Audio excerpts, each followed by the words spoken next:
51. roce Ázerbájdžánci Šuši dobyli. Hlavní město Stěpanakert měli pod sebou jako na dlani. 2 roky je ostřelovali z děl.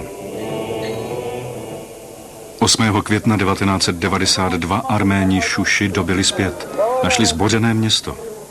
Z největšího a nejslavnějšího chrámu celé Arménie si Ázerbájdžánci udělali muniční sklad a kostel zcela zničili.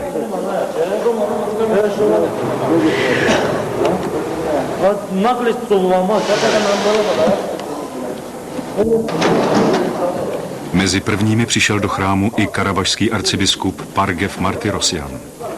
Od počátku války byl mezi vojáky. Do zapalování prvních svíček, doprovázeného prosbami za mír, doléhala ještě vzdálená střelba.